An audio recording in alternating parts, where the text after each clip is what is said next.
boo demee fu mel ni port autonome de Dakar libéré nañ plus de 700 emplois nga dem fu mel ni mine plus de 40 emplois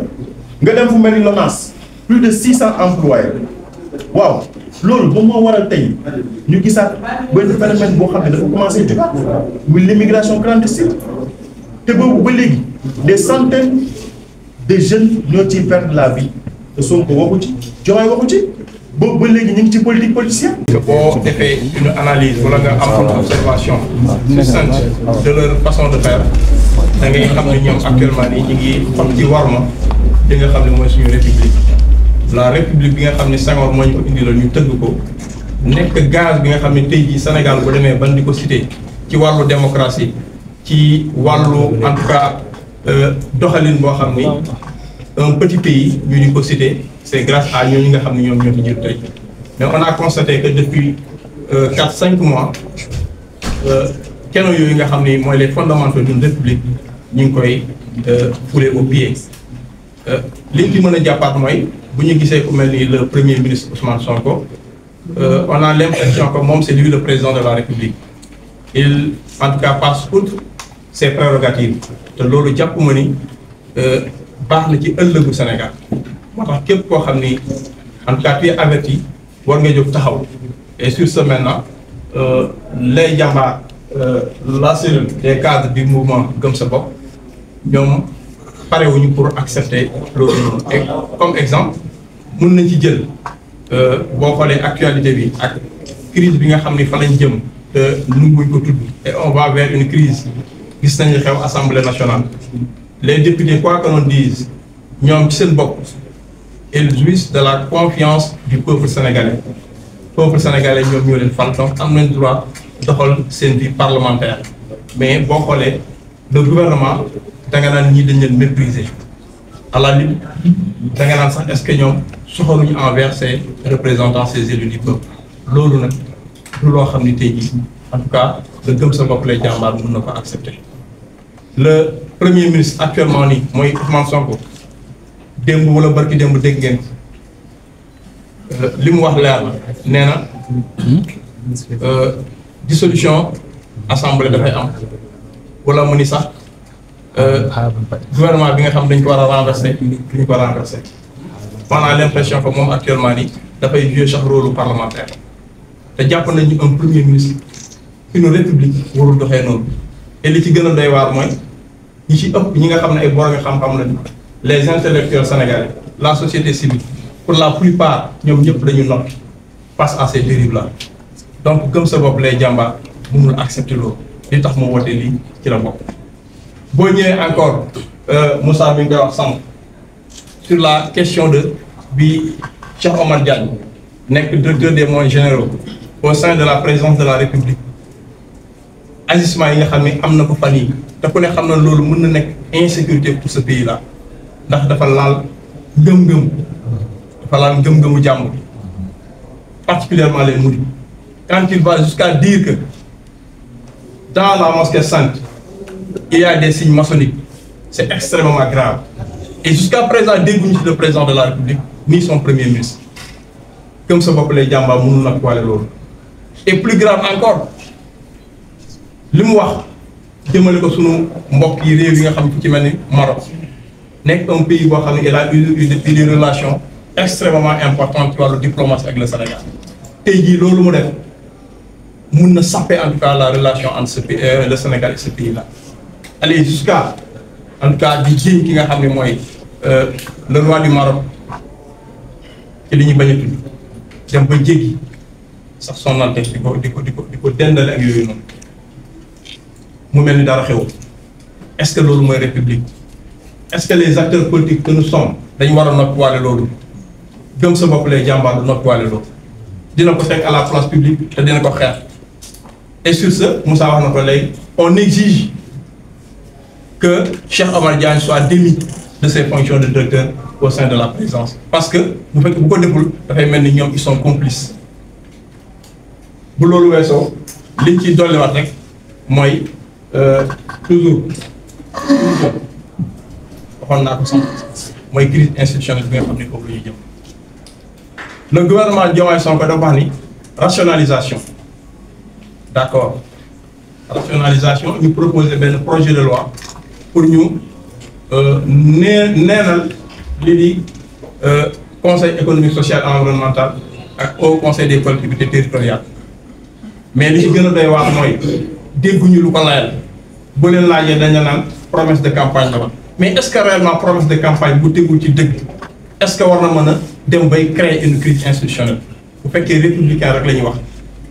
waroon nañu wax tey jii xaalis bi nga xam ne moom la ñu jëlee ci rationalisation boobu fan lañ koy dugal wala balay booba li wolof naan bay sa yow tànk ñoom les fonds politiques yi nga xam ni wala les fonds spéciaux yi nga xam ni mun nañu wax ni li ëppoon coow ci actualité par rapport ak les dépenses de l'État bokkoon nañ ñu jëloon ci engagement je pense bien que waroon nañ démarrer foofu je pense bien que waroon nañ démarrer également sur les fonds communs yi nga xam ñoom les inspecteurs des impôts et domaines ñoom ñoo koy bénéficier wu te loolu alalu sénégalais yi alalu les braves travailleurs sénégalais la fi lañ ko jëlee waxuñu si kon bu ñu ñëwee daal ni dañuy bëgg a rationaliser ni dañuy neenal ces institutions là comme sa bopp lay jàmbaar mënu ànd ci loolu le principe il est d'accord mais nañ ko layal nañu ko layal beneen bi def mooy toujours ci wàllu dissolution boobu noonu boo jëlee lu ci mel ne conseil économique social et environnemental dafa am historique Sénégal tëbul tëb rek am ces organes consultatifs là parce que dafa bokk ci li nga xam ni mooy sous-tendre la bonne marche d'une république parce que tout simplement on a voulu plaire quelqu'un wala boo gisee par exemple ni ñu démettre les deux présidents là nga xam ni ça y a rien d'éthique dans ça est-ce que réellement une république noonu la war a dox un premier ministre est-ce que dañ ko war a nommer parce que bu meree kii bu sa mbubbi rouge mu mere la daf lay démettre est-ce que ñu les Sénégalais le peuple sénégalais dafa war a accepter cette situation là comme sa bopp lay jàmbaar loolu tax mu jóg avec son président Bougane Gueye Dany pour dire non à ça à cette forfaiture là. li ñu utiliser comme alibi bi mooy nit ki dafa animé woon benn conférence bi nga xam ne Amadou Ba mouvement bi nga xam ne Amadou Ba moo ko pour man booy nommer nit il faut que la personne soit compétente il faut que la personne soit expérimentée ci loolu lañ ñu woo ci loolu lañ ñu jaay nga ñëwaat ci côté sécurité bi nga xam ne jamono ji mën naa ne moo lëmbee dëkk bi naka ngay mën a jëlee ci li ma mën a wax ñi ko comprendre boo demee police nga jël un gendarme ne ko yaay jiite police yaay jiite ministre de l'intérieur boo demee sapeur-pompier c'est un général moo leen di commande même administration pénitentiaire c'est un pénitencier moo leen di commande comment ça fait nga jël benn gendarme ne ko yow yaay commande police alors qu'il y a des inspecteurs de classe exceptionnelle des commissaires de classe exceptionnelle yi nga xam ne mën nañu diriger police damay wax nag dama ko maîtriser parce que c'est un ancien militaire qui parle peut-être les gens mënuñu comprendre li may wax mais lii lépp boo ko gisee il est toujours dans sa logique muy fayantoo il fait du je m'en foutisme Ousmane il fait du je m'en foutisme ñi ngi ko woo DPG je sais que du mas a dem assemblée est-ce que mas ngeen a gis Ousmane fu mu defee conférence de presse je ne parle pas de déclaration taxaw daf discours journaliste posé ko question muy tontu il n'a jamais affronté benn public xool leen baax li ma wax boo gisee muy wax c'est parce que il est en face de ses partisans il est en face peut-être benn jeunesse bi nga xam ne moom moo leen manipuler mënut a affronter ay nit musta naan grenade lacrymogène da ngeen koy dégg mu naan dañoo xaaj grenade bi ñeen sànni leen ba musta naan grenade lacrymogène donc bu taxawee tey naan non gars yi bu ma leen génn actuellement li muy def mën na ne mën na sax day violer loi parce que xamul institution musta respecter institution kon tey nii muy doxalee dafay suivre logique am rek warut a bett ko benn ñun te en plus boo déggee mu ne da ngeen di woote gàtt sa wala ñun wala le grand monsieur ñu nekk di xulóoru xeex ñun débat d'idées la ñuy woote te boo xoolee même plateau au niveau des plateaux ñëpp ñu fay envoyé lenn la ñuy wax à part Ousmane mënuñu wax leneen ils nous ont vendu un projet qui n'est que du vent looloo tax mënut a dem assemblée parce que fa àgg fa am lu mu fay wax en plus bu fa àggee dana fekk ñi nga xam ne c'est des têtes danañ ko poser question yi nga xam ne il ne sera pas en mesure de les répondre te encore une fois li ma wax daf leen constat mosut a nangu affronte nit li man nekk ci saala daf point de presse daf live am. c'est moi qui ai dit ça. moom mi am problème mu digg pendant 10 ans moo mën a opposé wu. parce que wax na ay gars yi nga xam ne ñu dara donc on va s'opposer loolu la bëgg on va s'opposer. mais intelligent. parce que neex nañu ñun. ils avaient 54%. mais je sais que élection législative yi ils n'auront même pas 45%. te loolu nag dana ci liggéey. am na ku mel ne président Bougane lépp lu mu wax dafay am lu mu teg parce que doo ko mën a dindi ci li mu wax. beneen bi ci topp mooy ñuy wax na ko kaaw Cheikh Dieng Cheikh Tidiane Dièye on a l'habitude de dire quand on accuse quelqu'un il faut savoir des preuves. Cheikh Dieng a brandi des preuves. boo xoolee souvent Mamadou Seck bi ñu ko fi accusé dafa démissionné après ñu jël ko assemblée su mag Mame Mbaye Niang bi ñu ko accusé dafa démissionné mais lan lay maam Cheikh Tidiane Dièye di xaar pour démissionner bu démissionné wul l'État n'a qu'à prendre ses responsabilités ñu demettre ko ba lijjanti problème bi mais li mu fi jot a gis daal ci li koy wax daal Moussa dëngal wengal moo fi am. c'est la première fois ñu gis des gens inexpérimentés seen premier poste jox leen ay DG ay PCA donc président du conseil d'administration ñu koy jox quelqu'un bi nga xam ne mos am sax stage am ñi nga xam ne li leen xamee mooy saaga nga yoon ñoo la nommé le PCA di ko comparer avec des gens yi nga xam c'est des entrepreneurs. li may woo ci ñi nga xam ne ñoom ñoo fi nekk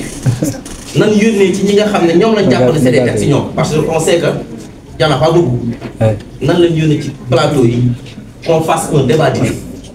sénégalais ñu leerale ndax ñëpp xam ne Ousmane Ngom il est toujours dans la manipulation. Chers amis de la diaspora, nous voici ici aujourd'hui, assis en conférence de presse pour vous adresser la parole. Certes, vous avez été nombreux à croire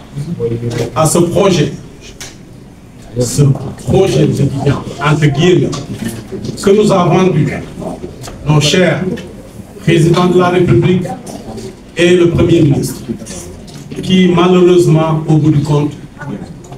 nous a fait croire que ce projet n'a jamais existé. Chers amis de la diaspora, on se connaît bien. On nous a vendu un rêve. Ce rêve de dire que les postes seront assujettis à des appels de candidature. Vous étiez nombreux, chers amis de la diaspora, à préparer vos CV. Vous étiez nombreux, chers amis de la diaspora, à vouloir revenir investir dans votre pays. Nous sommes des réfugiés intellectuels. Nous avons fui nos pays pour aller chercher une meilleure vie ailleurs. Aujourd'hui, avec l'espoir qui a été vendu, nous avons eu cet espoir de revenir combattre auprès de nos frères et sœurs. Aujourd'hui, l'espoir est dessus, chers frères de la diaspora. Vous étiez nombreux à voter. On se connaît bien. Vous étiez nombreux à voter, à supporter le Pastef dans ses œuvres. Aujourd'hui, qu'est-ce que nous voyons? Les appels à la candidature qu'on nous a dit n'étaient que falsifiés. Aujourd'hui, le pays est en crise, chers amis. À quoi vont demander la majorité de faire la rationalisation si aujourd'hui on parle de fonds communs de 17 milliards, si aujourd'hui on parle de la caisse noire du président qui est de 11 milliards, si on parle aujourd'hui de la caisse noire du Premier ministre qui est de 9 milliards, on parle d'un total de 20 milliards. Des fonds spéciaux, comme ils peuvent l'appeler. Alors je repose la question. Où sont les 105 milliards de budget de la présidence et de la primature? Pour rappel, la présidence a un budget de 80 milliards. La primature a un budget de 25 milliards. Au total, ça fait 105 milliards. Aujourd'hui, on veut rationaliser le HCCT. Et on veut rationaliser, bien sûr, le CESE. À quoi bon? Certes, la rationalisation fait partie de leur plan politique, c'est vrai. Mais aujourd'hui, devant les priorités, chers amis, nous avons la priorité de la criminalité qui secoue le Sénégal. Nous avons la cherté de la vie. Aujourd'hui, le kilo de pomme de terre coûte 900 francs. Aujourd'hui, nous avons le fleuve, le lit du fleuve Sénégal qui déborde. Aujourd'hui, nous avons ces jeunes braves Jakartaman, ces jeunes braves pêcheurs, ces jeunes braves mécaniciens qui sont en train de brader l'océan pour se rendre en Espagne. Chers membres de la diaspora, je vous adresse la parole. L'heure de la vérité est là. Vous êtes les seuls porteurs du flambeau pour détruire ce qui est actuellement en train de se primer. Enveloppe pour nos amis sénégalais. Sama mbokk sénégalais yi maa ngi leen di gërëm bu baax Jules Diatta seen doomu ndey di leen ziar. Li may wax rek mooy ci déclaration politique générale bi président Sonko bañ a def. Déclaration politique générale dafay di maanaam mooy lii saytu fu mu jëmale réew mi. Sama doomu ndey wax na ko. Nee na dafa ragal a jàmm journaliste yàgg naa ko wax ci télé yàgg naa def ci débat di ko wax. Déclaration politique générale mooy lu war a jiitu. ci lépp loo mën fi def tey boo ñëwoon tag ne da ngay supprimer HCCT ak CSE dinañ ko mën comprendre parce que boo defoon sa déclaration de politique générale di ko ci dugal waaye aujourd'hui li gën a garaaw sama xarit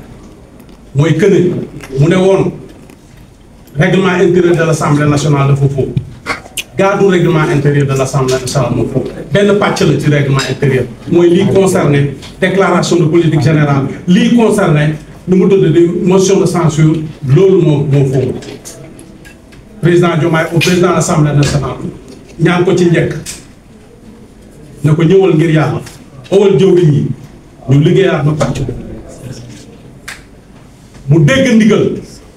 président de l'Assemblée nationale bu leen ko négligé mooy le deuxième homme fort du Sénégal tey maa leen deytaane président Diomaye lu ko daloon tey moom mooy taxaw président de l'Assemblée nationale mooy taxaw jiite Sénégal pour les prochains 6 mois donc kooku ko am dayoo la ci dëkk bi nga oo ko mu ñëw sa bureau ngeen toog waxtaan mu ne la waa incha allah dinaa dem waxtaan ak samay jëwriñ ñu defaraat loi bi defaraat nañ ko tegal ko ci table bi te mi ngi ko doon wax moom ne que su déclaré suñu defaree parti boobu pàcc boobu rek mooy yónni premier ministre Mansour mu def déclaration boobu ba léegi lan la ñu bëgg indi yàgg naa ko wax xanaa dañu war a duggalaat ci waxtu waxeet politique wax waxeet boobu doyal nañ ci de loolu la ñu bëgg indaal loolu dafa grave c'est sacralité boobu laa bëgg nit ñi comprendre parce que président de la nation bu ne président assemblée nationale demal li jëntal ma parti bi bu ñuy paree rek ba yóbbu président ba yóbbu premier ministre mu def déclaration defu ko waaye luñ ci mujj nañ tas CS ak HCCT waaye yow institution yi ngay tas et 3 mois ci ginnaaw boo reculer 3 mois yow mii di président jël nga ndigal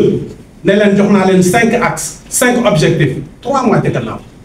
ne leen liggéeyal ma ci pàcc yi ñooñu commencé liggéey di saytu day sa ba ñëw tey ju nga leen dem leen di suuf te loolu bi nga ko xoolee sama gars yi li gën a métti mooy que ne c'est 150 familles 150 personnes pères de famille yu nekk HCCT 120 personnes yu nekk CESE ñooñu ne bu ñu ne père de famille day bul xool ñan la ñu ëmb seen ginnaaw nga ñëw 20 000 ouvriers dans les chantiers 700 personnes dans le port 1300 Eiffage loolu yëpp ñu ngi nërmal dëkk ñu koy seetaan te ñun ñoo war a jël suñu responsabilité ñun ñoo teexoon di xeex nañ ci plateau yi Moussa du ma weddi def nañ ci plateau yi man xeex naa ci plateau yi toog ak naa def débat ak ministre Farba Senghor mu ne ma waa xalaa yow soo ko ngay liggéeyal ma ne ko déedéet dama xam ne fi mu nekk de injustice bu muy dund laay défendre donc tey aujourd'hui espoir boobu ñu daan joon Sénégalais yi te gisatuñu espoir boobu ñun ñoo war a jël suñu responsable muy yéen ñi ñëpp tamit journaliste yéen a ko war a xeex dénoncer affaire bi parce que réew mi fu mu jëm te fu ñu bëgg a yóbbu noonu ñu ngi toog di seetaan te ñun lay jàmbaar bi ñu ko toog di seetaan Diawara premier président nag bi ko njëkk a xeex mooy Bougane ñu ngi koy gërëmal bu baax jaajëf sa